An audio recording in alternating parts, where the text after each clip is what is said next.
I'm Tim Gannon, and I've had one hell of a roller coaster ride in my life, and here to tell you a little bit about that.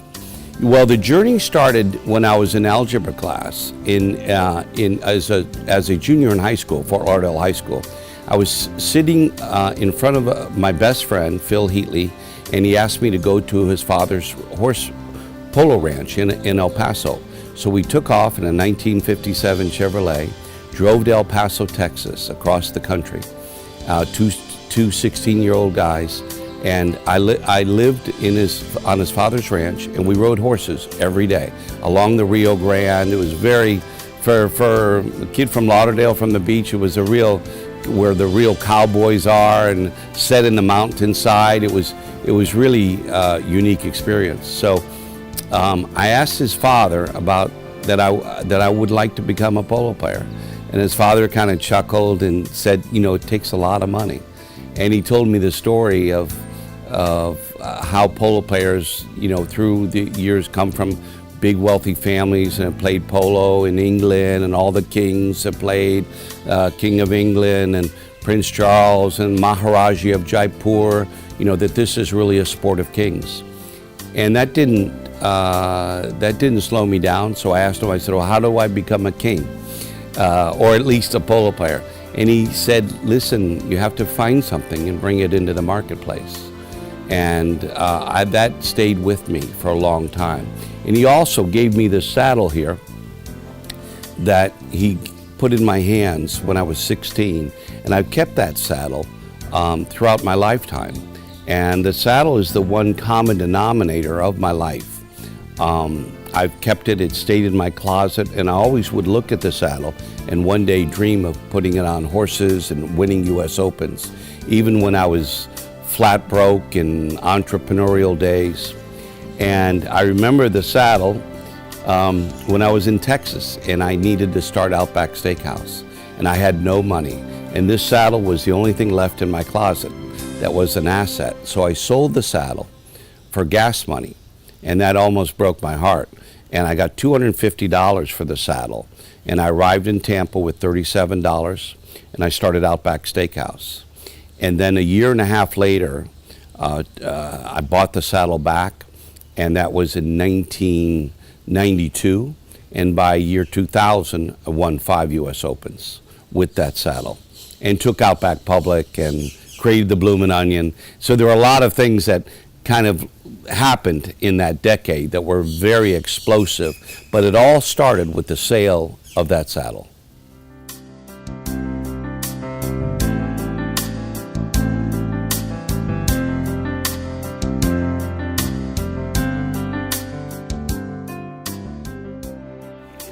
I think my biggest accomplishment in my lifetime, since I was raised with a mother and mother only in a family of 6, is that I think I've been a great dad.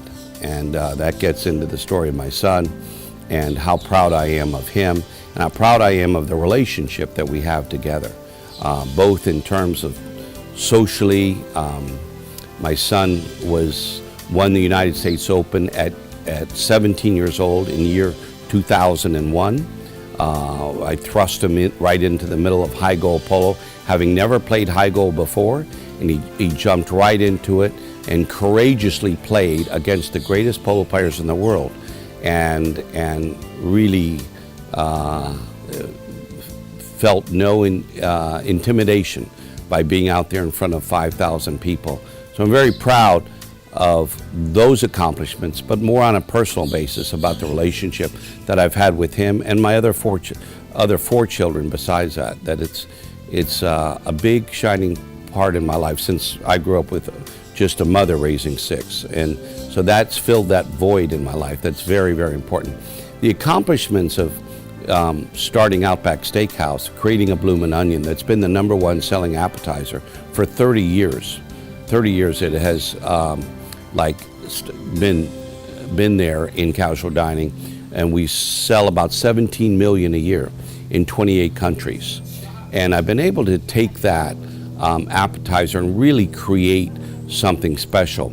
And that shows me the power of when you create something very good, like what we've done with Bolay, Chris and I, and the power of what you can do with it. It's one thing to create something, but it's another thing to develop it in the marketplace and to showcase it in the marketplace. You know, food has kind of, been a springboard in my life to my career. And it really came when I graduated from college at Florida State University in art history. And not being able to find a strong career path in art history, but a wonderful education in Florence, Italy, that was great. And then I transferred and went to Aspen, Colorado, and because I could speak French, I got a job at the Aspen Institute and became an assistant French chef with Michel Poumet at the Aspen Institute and learned how to cook from scratch French food. And he was trained at the Marseille Cooking School, one of the greatest cooking schools in the world.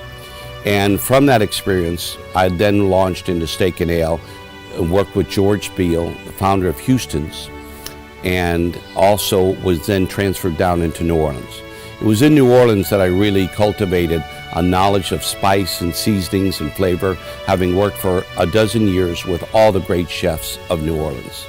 And that's what really gave me a deep understanding of spice and seasonings and flavor and blending flavors and what the science that goes behind that.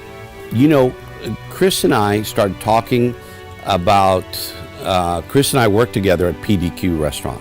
And there was a lot of frustration in that brand because we didn't have the flexibility to mold the food into a way that we thought would be to take it to another level. So I said, the solution really behind that is to create our own concept. Chris brought to me a great idea of this fast casual, chef-inspired food. And it just happened to be in Aspen, Colorado when I was introduced to Martin Oswald, who is a fabulous, one of the top nutrigenarian chefs in the country. What that means is he understands nutrition. So what Martin Oswald did was he introduced the nutrient-dense foods into cuisine. What that means is foods that have great nutritional benefits, but also that taste good. That's been the hat trick that most of the healthy restaurants have not been able to establish. And that, I think, is the strength of Bolay, that creates healthy food, but healthy food with fabulous flavors. That's really the difference. And I think Chris has chimed in, saw the benefit, and saw that avenue. And I gave him full rein, and Chris has just been charging with 100 white horses down that path to really pull all the horsepower together to make Bolay come to life and to be what it is today.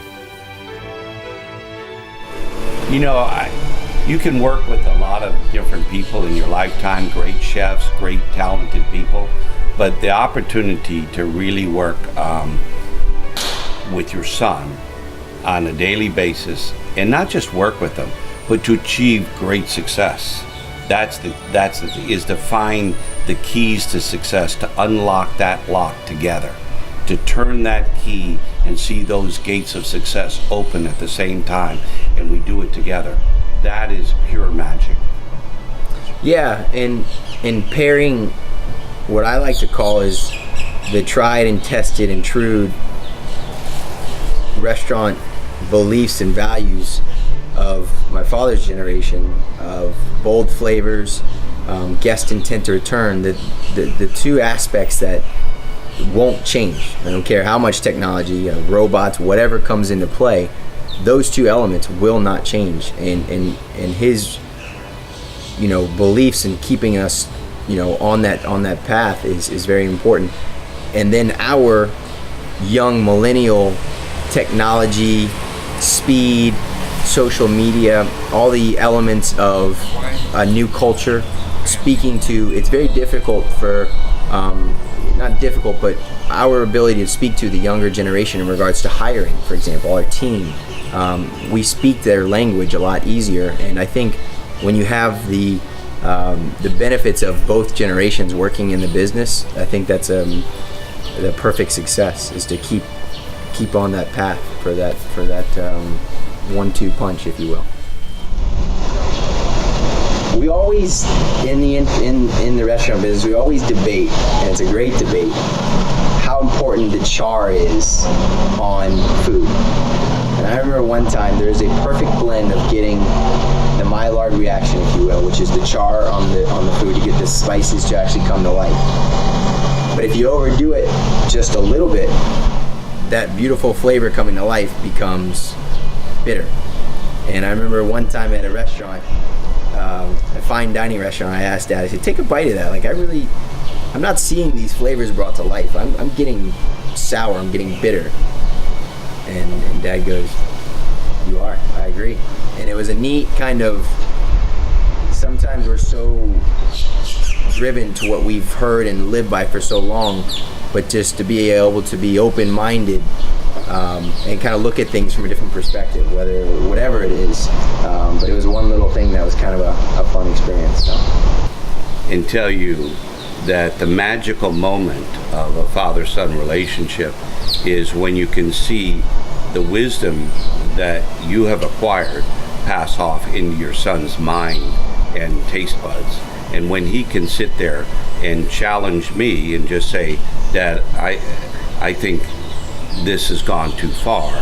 And really, that's the essence of the moment you become a great restaurateur, is that when you can taste things on your own with no preconceptions, make your own judgments about it, and be accurate.